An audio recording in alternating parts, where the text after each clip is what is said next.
নমস্কার বন্ধুরা, আমি ঝুমা। ঝুমাস কিচেনে তোমাদের সবাইকে স্বাগত। আশা করি বন্ধুরা তোমরা প্রত্যেকেই ভালো আছো এবং সুস্থ আছো। আজকে আমি তোমাদের সাথে রেসিপি শেয়ার করব চিকেন নাগেটস। দেখো, তার জন্য আমার কিছু উপকরণ আছে, সেটাই তোমাদের সাথে শেয়ার করব। এবার দেখো 300 গ্রাম বোনলেস চিকেন নিয়েছি। এবার আগে থেকে আমি ধুয়ে পরিষ্কার করে নিয়েছি। এবার দেখো গ্রাইন্ডারের জারের মধ্যে নিয়ে নেব।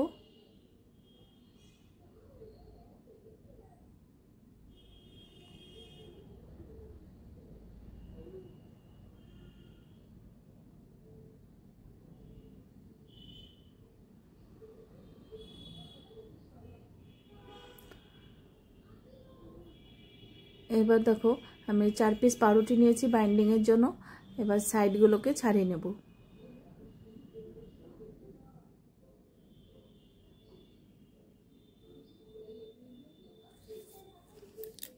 এবার ছোট ছোট করে পিস করে নিলে এটা পেস্ট করতে সুবিধা হবে।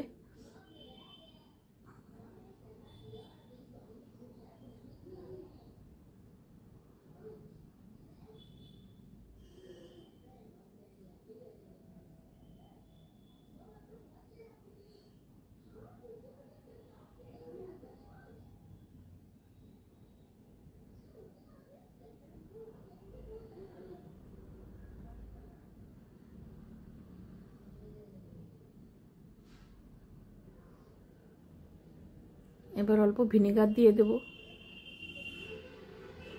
এবার দেখো আমার কিমা করা হয়ে গেছে। এবার একটু ভিনেগার দিলাম আর একটু সয়া সস দিলাম 1 চামচের মতন।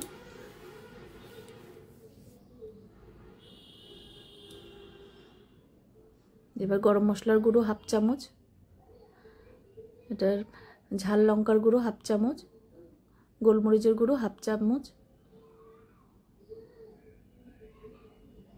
আদা পেস্ট 1 চামচ ভর্তি করে দিয়েছি, আর রসুন পেস্টও 1 চামচ।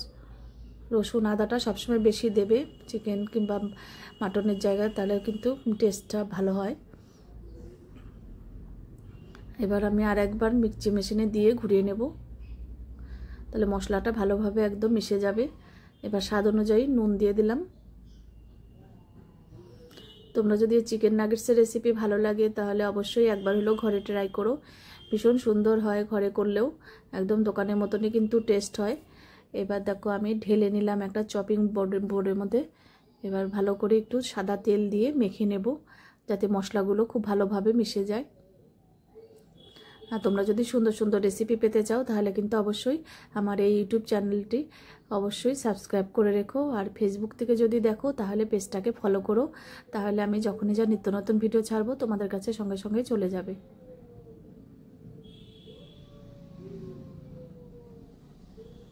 এবার দেখো ভালো করে মেখে নিচ্ছি।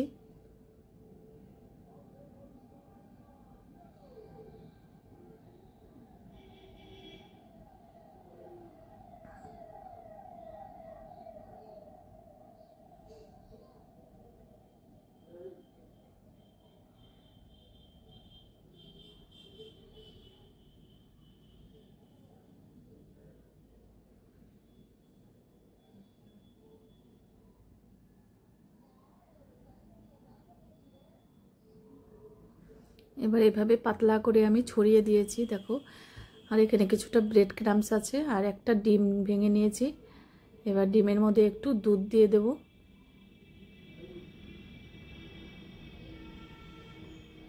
একটু দুধ দিয়ে আবার ফেটিয়ে নেব ডিমটাকে।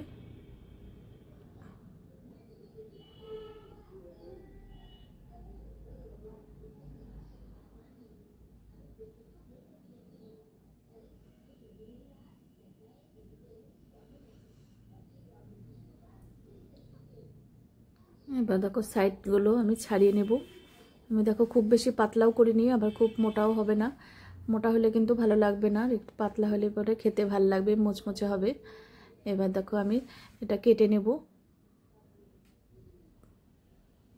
এবার কাটাটা তোমাদের পছন্দ মতন কেটে নেবে, ছোট বড় যেরকম পছন্দ করো করে নেবে। আমি একটু ছোট সাইজই করেছি।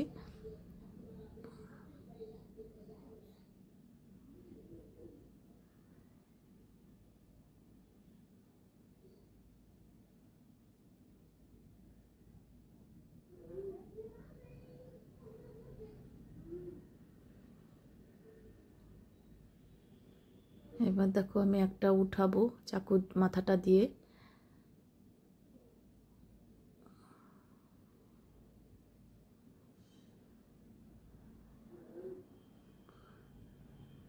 এবার দেখো আমি ডিমের ব্যাটারের মধ্যে লাগিয়ে নেব, তারপর ব্রেড ক্রাম্বসে দেব।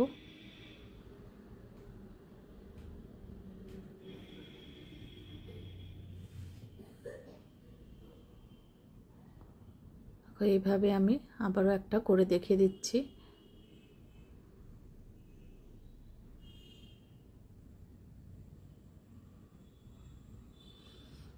এইভাবে করে যদি তোমরা ডিপ ফ্রিজে রেখে দাও তাহলে 1 মাস পর্যন্ত কিন্তু ভালো থাকবে। আর যখন তোমাদের মন চাবে তখনই কিন্তু অল্প অল্প করে ফ্রাই করে নিতে পারো। দেখো খুবই সুন্দর একটা রেসিপি। দেখো এইভাবে আমি সবগুলো করে একটা বক্সের মধ্যে রেখে দেব। দেখো আমার সবগুলো কিন্তু করা হয়ে গেছে। এটা কিন্তু আমি আজকে ভাজবো না, আমি 2-3 দিন পর এটা ভাজবো। ততদিনে ফ্রিজে থাকলে একদম সেট হয়ে যাবে ভালো। এবার দেখো আমি 2-3 দিন পর আবার নিয়ে চলে এসেছি।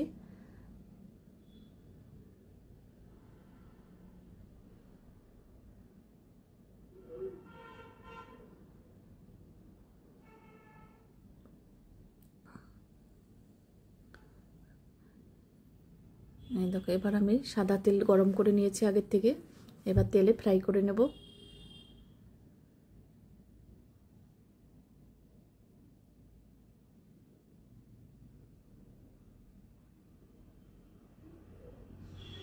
এবার দেখো অপর পাশটা উল্টিয়ে দেব।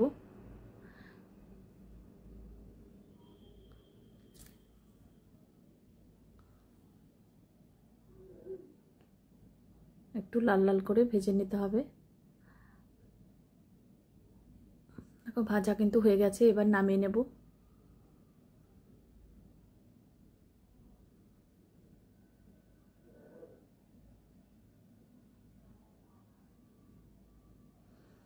এবার টিস্যু পেপারের উপর দিলে দেখবে তেল কিন্তু অনেকটা টেনে নেবে, ক্ষতিটাও কম হবে।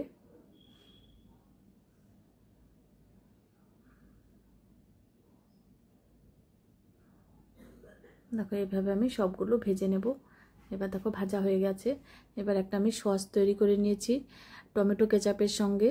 সিজওয়ান সস আমি মিশিয়েছি, খুব টেস্টি হয় কিন্তু এটা, দেখবে একটু ঝাল ঝাল মিষ্টি মিষ্টি হয়। এবার এই সসের সাথে সার্ভ করতে পারবে তোমরা। আজকে তাহলে আমি এখানেই রাখছি, এরপরের দিন আবার হাজির হয়ে যাব। তোমরা সবাই সুস্থ থেকো, ভালো থেকো।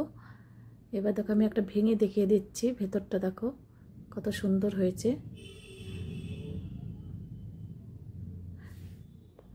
টাটা বন্ধুরা।